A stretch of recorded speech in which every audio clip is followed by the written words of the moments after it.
Hi, thank you. What's up, everybody? Great.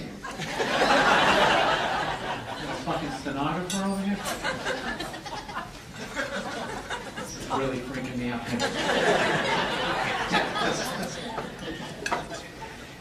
Okay, so let's get this show going. Okay, people, we got momentum.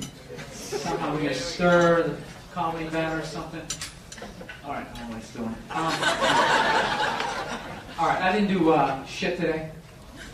Shit. Shit.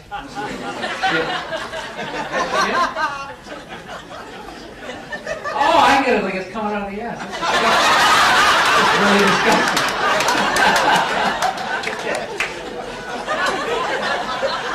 I say so shit.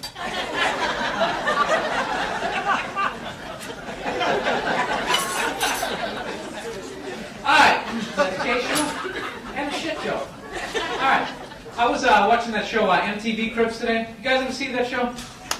You know, where they show the rock stars and the rappers' houses and all that stuff. Does that show make you feel like a loser?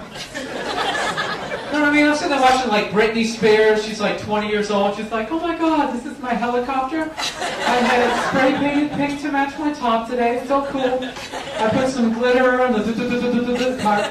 We're going to fly up to the house. I'm like 34, sitting on a futon, eating macaroni and cheese. Oh my God! I'm a loser! I'll never own a helicopter! You know what I love about that show? All they're doing is showing you what not to do when you get rich. Seriously, because none of those people are saving their money. Half of them, all they have is like one-hit albums. So should they really be buying all of that shit? 20-room house, 57 cars. It's just like, dude, don't you watch behind the music? Don't you see where this is going? You're going to be smoking crack in like 6 weeks. Save your money. Get an IRA, you know? No, they're idiots. They're just like, look, if you want to know how to make, like, how to keep your money, how to be rich, don't look at a rapper, don't look at a rock star. Look at a guy like Bill Gates. Bill Gates is good at being rich, man. That guy makes like $20, $30 million a day. He dresses like he works in like a shoe store. That's why he's always going to be rich. He's on a budget.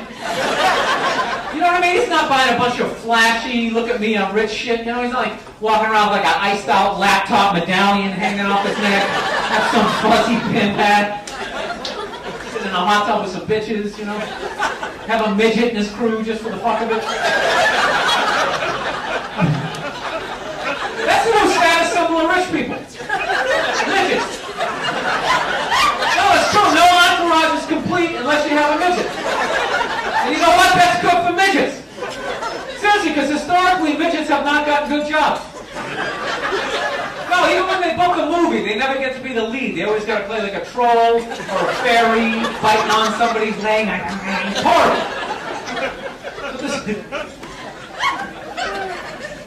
I still call them midgets. I know you're supposed to say little people, but I think that sounds worse, don't you? Usually when you switch your name, it's something better. Little people? It's like you're a little person. Yes, you are. I like midget. It's a good word. No, it's got that itch in there. I'm a midget. You know? Plus, that's like political correctness out of control. You know, like there was no reason to change midget. All right, midget wasn't a racial slur. Midgets weren't dragged here from another country, forced to do cartwheels in a circus. Okay, it's just a word. That's a table. That's a chair. And you're a midget. There's no hatred. There's no hatred. There's no. No, see, I don't know who the hell is leading midgets, okay, but they're not doing a good job. See, because what they're trying to do is they're trying to get us to stop laughing at them. But the reality is, it's like, dude, they got to get real jobs. You know what I'm saying? Because every time I see a midget, he's getting out of a car with 20 of his friends dressed as munchkins. I don't give a shit what you call yourself. I'm going to laugh at you. You got to get like a cubicle. Some sort of customer service job, you know what I'm saying? Why are you guys all acting like you never laughed at a midget? No, that's horrible. It's kind of disgusting. All right, I was watching George Bush 3 days ago. You know what I love about George? George makes me feel like I could be president too.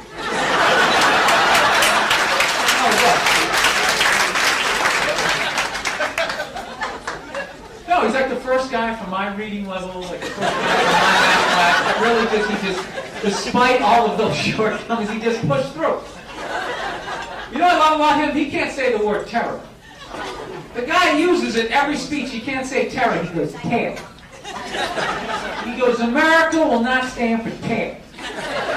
Anybody supports tear, you're terrorist. We're going to get you. What kind of president goes, we're going to get you? He's like some redneck they dragged out of like a barbecue, put him in a suit. Dude, if you're going, we're going to get you, you should just be standing there with a couple of bloodhounds just going, go get him, dude! Smell the sheriff, go get him! I'll tell you, you know what I have to realize though? When you go to war, that's the one time when you really have to like appreciate rednecks though. You know why? Because rednecks are like the one group of people that actually like want to go to war. No, they're up for it. They actually, you know, that's like their Super Bowl. They like make a dip and shit. You know what I mean? They really want to go. Everybody else tries to get out of it. Like rich people never go to war. You ask a college kid if he wants to go to war. It's just like, I'm taking this sociology class. I think war is like really stupid. My roommate's like hack Afghanis. It's gonna cause some static. You ask a redneck if he wants to go to war, it's just like, hell fucking yeah! I'm ready right now! You just point the direction, buddy, I'm ready to do this shit! No, they're frightening people, but you gotta utilize them. No, you want to scare the enemy, okay? And rednecks are like America's pit bulls. They should just sedate those people, drop them off in Afghanistan, just let them run wild. Just be like, dude, just go do everything you ever dreamed of doing. Just go crazy. Have one of your friends play the banjo, it'll scare the shit out of you. Plus, rednecks will actually save you money, too. Because they show up to the army, you're like, here's your M16. They're like, I already got one. I got some shit in the trunk you ain't ever seen before, buddy.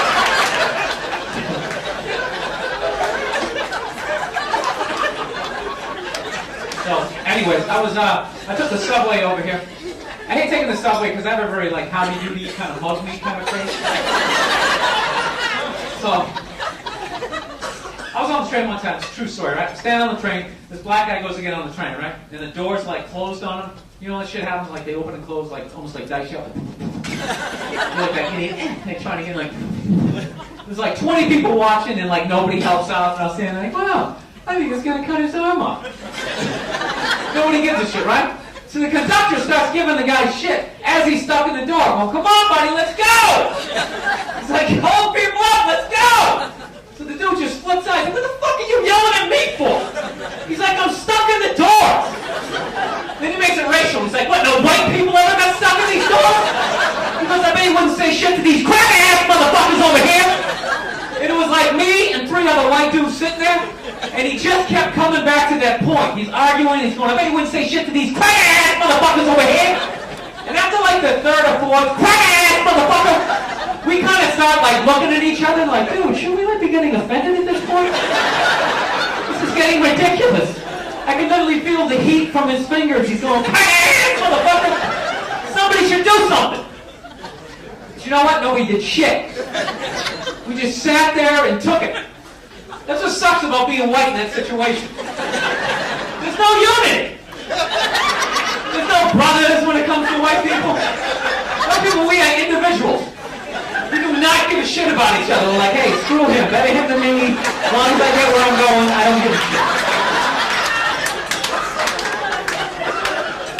It's unbelievable. I got called a cracker for like 18 stops. There was like 30 other white people on the train. They didn't even look up in their papers.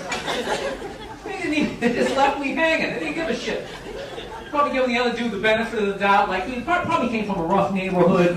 You know, he's having a bad day. Even though he's calling me a cracker, it's not me per se. It's more society as a whole. I'll say that's funny though when someone gets racial with you and you're white, because you're not allowed to get racial back. They can just sit there going off at you, fucking cracker! Fucking white boy! Like, you fucking jerk. No, you can't get racial, because the second you get racial, then they wheel that podium up, and they have like that press conference. You gotta make that apology on TV, like, I disgraced the company. I disgraced myself. I just wanted to be known there was no air conditioning on the subway. I wasn't thinking clearly. I have nothing against Mexicans. I went to Tijuana. I had a great time. You know what's funny? I was like halfway through this bit and I realized like 90% of the people in here are like white guys in suits. And that's probably like your biggest fucking nightmare, isn't it? Oh shit, that could happen to me. Alright, I'm going to close on this even though it's going to bomb. Anybody watch that Venus and Serena final the other night? You know, the tennis thing? Anybody love watching that? Anytime like black people do something new, white people always have to like comment on it. And no matter how hard they try to say something nice, it always comes off as like something a little fucked up. And you know what I realized watching that shit? It's really difficult for somebody white to say somebody black is intelligent without it coming off like, you know, like this is like something new to them. You know what I mean? Like I was listening to Dick Enberg, and he's sitting there going like, Venus and Serena, they're two very bright young ladies, and you just feel the other two white commentators going like, oh dude, you're on your own. And they're like dusting off the podium. And you hear the panic in his voice. He's going, you could sit down with them and discuss a wide variety of topics. Please go to commercial. Somebody go to commercial. Okay, but they gotta be like, if you're doing a crossword puzzle, they can help you out. Alright, I'm out of time. You guys are a lot of fun. Thank you very much. Thank you for listening, everybody. Thank you very much. Ladies and gentlemen.